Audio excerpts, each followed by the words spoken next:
के साथ नाम कौन देगा? गर्ग मुनि। आपको पता है बलराम जी महाराज, अभी नाम दिया नहीं गया है, नाम तो बाद में देंगे, लेकिन अब हम बिना नाम लिए बोल नहीं सकते हैं। किसी के संबंध में कुछ कहना हो तो नाम तो लेना ही पड़ेगा। बड़े भ्राता रोहिणी पुत्र बलराम जी महाराज और हमारे कथानायक अभी बाल रूप में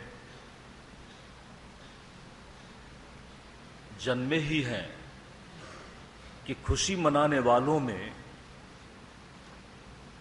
एक बड़ी सुंदरी अपरिचिता युवती का प्रवेश हुआ है छठे दिन। और युवती ने बड़ा वात्सल्य जाहिर किया। मन को बड़ी खुशी होती है कि हमारी खुशी में कोई शामिल हुआ है।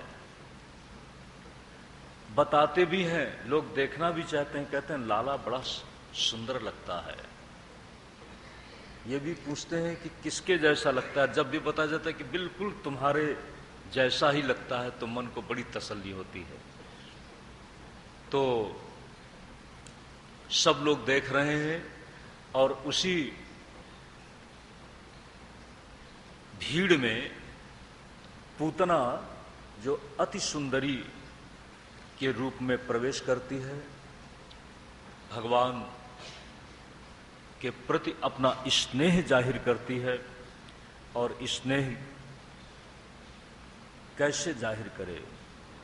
वह अपनी गोद में ले लेती है और उसको दूध पिलाने का उपक्रम बनाती है। कहते हैं भगवान ने स्वीकार कर लिया। कैसे स्वीकार कर लिया? बिल्कुल आंखें बंद करके दूध पीने का अभिनय किया। और जैसे ही पूतना ने समझा कि मेरा उद्योग सफल हो गया, भगवान ने कहा कि अच्छा है, मैं तुम्हारा ही इंतजार कर रहा था। जब कोई बड़ी इंतजारी के बाद मिलता है तो व्यक्ति का मन बहुत शांत हो जाता है। पूतना के दूध पीने के बहाने उसके प्राणों को ही खींच लेते हैं। यहां बताया है कि जब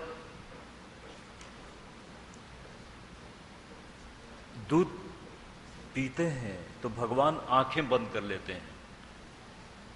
ऐसी कल्पना की गई कि भगवान ने आंखें क्यों बंद की? भगवान ने सोचा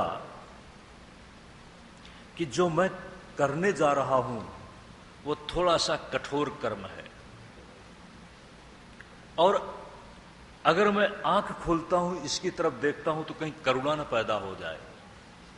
और ये हमारे साथ छल करने के लिए आई है, तो जो छल और प्रपंची है उसके पास तो हम उससे कैसे आंख मिलाएं?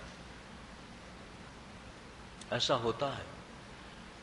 जो छल और प्रपंच की भूमि में हो वो तो निंदा की भूमि में होता है, निंदनीय होता। इसलिए भगवान चाह नहीं रहे हैं और उनकी न चाहने की वृत्ति का ये एक रूप है आंखों का बंद कर लेना। आंखों को बंद करने के साथ जब उसके प्राणों को खींच लेते हैं तो वह अपने वास्तविक रूप में, अपने असली रूप में प्रकट होती है और छटपटाहट के साथ अपने विशाल आकार में आती है और उछल करके गांव से दूर एक गांव के सीमा प्रांत के साथ जाकर के गिरती है। पूतना के इस प्रकरण को देखकर सब तरफ एक भय का वातावरण बन गया। इधर नंद बाबा कुछ मथुरा में जिस कंस का शासन चल रहा है उस शासन के अधीन ही ये नंदगांव भी आता है। सोचा कि कर भी देना है, राज्य कर, और इसी के साथ साथ थोड़ा सा अपने स्वजन संबंधियों से मिलना जुलना भी हो जाएगा। नंद बाबा मथुरा गए हैं, वसुदेव जी महाराज से मिले हैं, और वसुदेव जी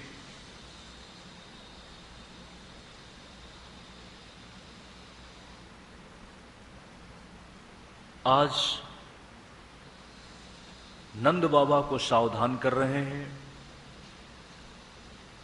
और कंस का जो एक क्रूरता का षड्यंत्र था उसको भी उन्होंने बताया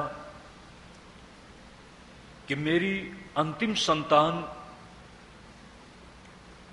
पुत्री के रूप में कंस ने अपने क्रूर स्वभाव के अनुसार, जिसने मेरे 6 बच्चों को धरती पर पटक करके मार दिया।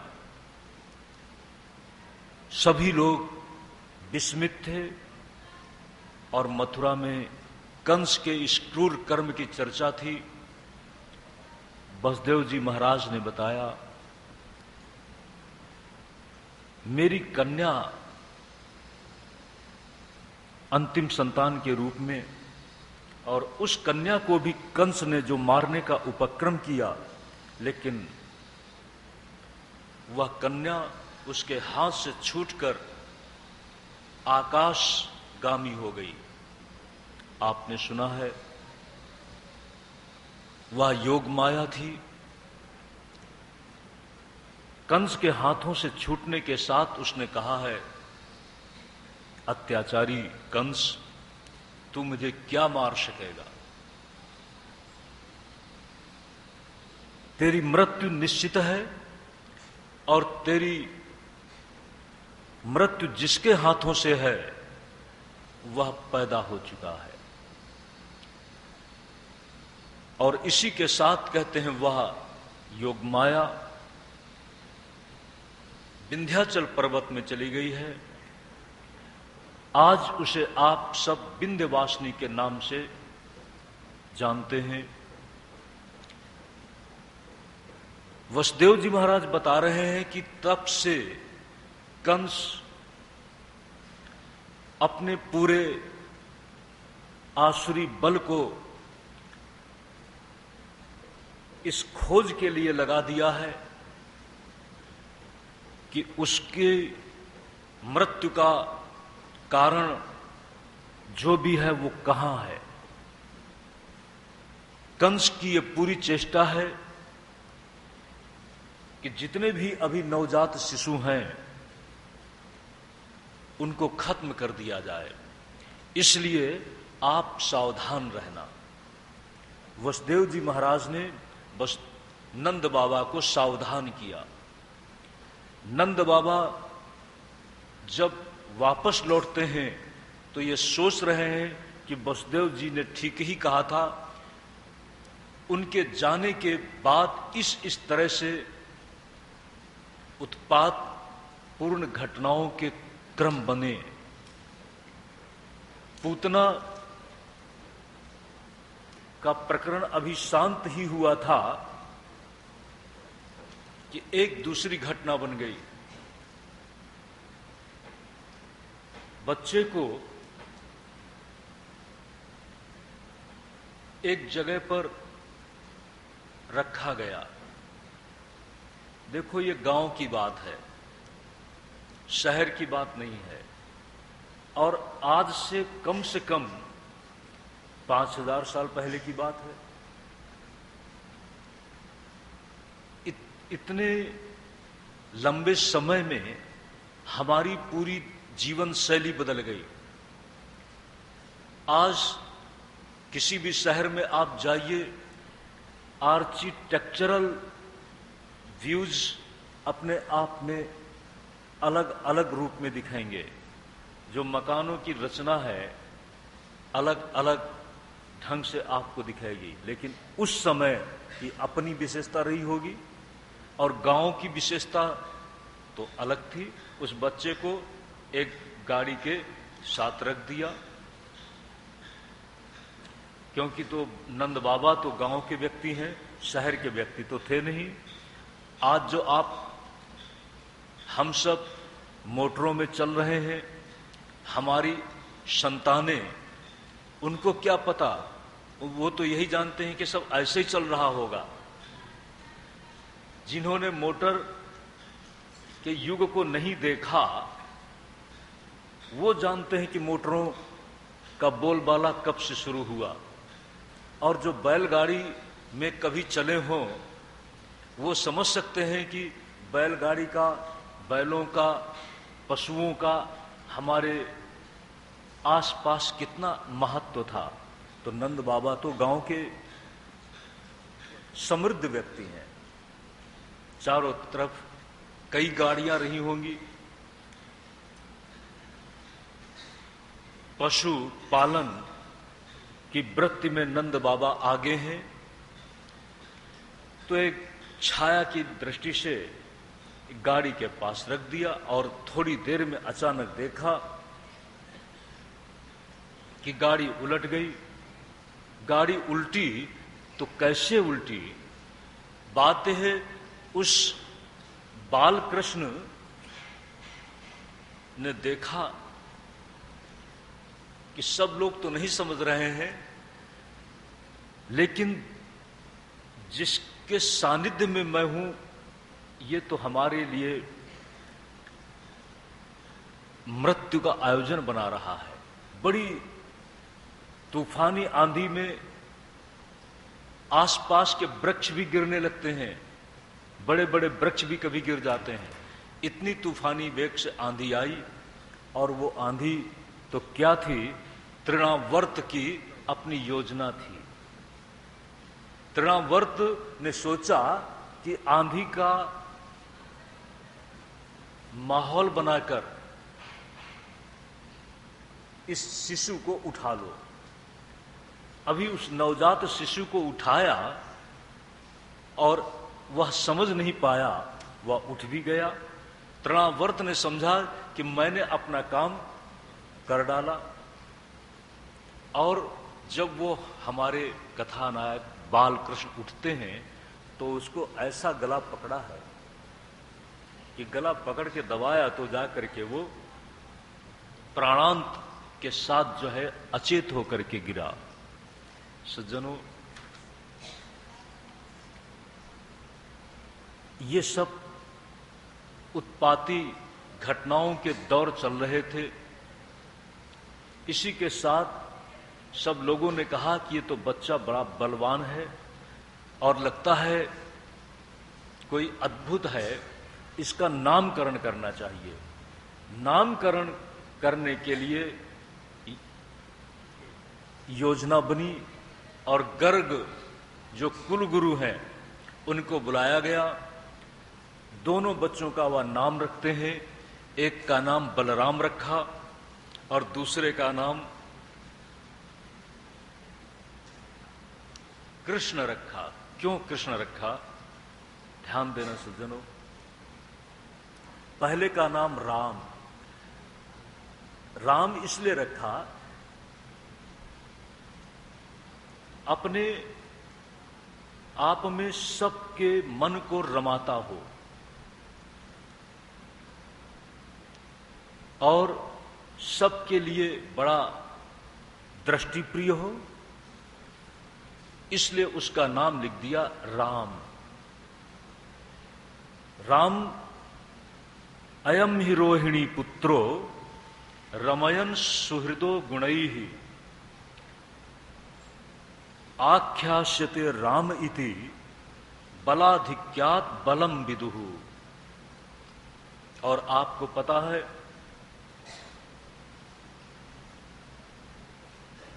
जिस समय पूर्व अवतार में लक्ष्मण जी भगवान राम के साथ में थे तो चर्चा का केंद्र तो राम ही है, लेकिन लक्ष्मण उस समय अपनी लघुता में, क्योंकि छोटे भाई हैं, हमेशा ही देखा गया है कि जब ज्येष्ठ है तो ज्येष्ठ को श्रेष्ठ कहा गया। उपनिषद में भी, शास्त्रों में भी ज्येष्ठश्च श्रेष्ठश्च, ज्येष्ठ का नाम ले लो क्योंकि बड़ा है, सब जगह बड़े को समादर मिलता है। इसीलिए सज्जनों, कभी कभी देखा गया है कि छोटा थोड़ा सा खटपटिया हो जाता है, नटखट हो जाता है, क्योंकि बड़े को संभल के चलना पड़ता है। बड़ा अगर कुछ करता है तो लोग भी बोलते हैं, अरे तुम तो बड़ा है ना। अरे छोटा कुछ गलती करता है, छोटा नटखटिया है तो चल जाएगा, लेकिन तुम बड़ा है। बेचारा वो अपने बड़प्पन में बहुत कुछ सहता रहता है, उसे संभल के चलना पड़ता है, और छोटे को नटखट होने का औचित्य मिल जाता है। लेकिन ध्यान दे सज्जनों, नाम भी बड़े का चलता है। काश लक्ष्मण जी के मन में कभी आया हो कि मैं तो छोटा हूं, तो इस समय वो बड़े बन जाते हैं। छोटा आज बड़े के रूप में है, और जब बड़े के रूप में है तो छोटा बार बार अपने बड़े को राम के रूप में देखता था। आज वह स्वयं अपने आप में एक अभिनव राम का नाम पा लेता है, बलराम के रूप में। बलवान तो है ही है, और जो बड़ा था उस समय, आज वो नान्हा बन चुका है, नान्हा कान्हा। नान्हा बोलते हैं बड़े प्यार से, नानियों कहाँ गए हो, कहाँ गए हो, तो अच्छा लगता है। तो आज ये कान्हा नान्हा बन चुका है, अब उसका नामकरण करने जा रहे हैं। थोड़ा सा श्याम तो था ही, तो अब सोचा कि देखो, कभी कभी लोग उल्टा नाम कर देते हैं। जो बिल्कुल गौर्ण वर्ण होता है उसका नाम लोग कालू कालू कर देते हैं, और गर्ग महाराज सोचते हैं कि नहीं, यथा नाम, जैसा नाम वैसा काम, और जैसा रूप है उसी रूप के यथार्थता का स्पर्श करने वाला नाम हो। तो गर्ग महाराज ने उसका नाम रख दिया कृष्ण। कृष्ण का अर्थ काला भी होता है।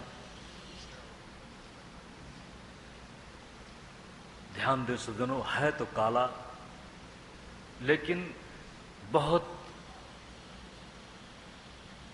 अद्भुत है। नाम अलग अलग पड़ गए। आपने सुना है बलराम का दूसरा नाम हलधर भी है,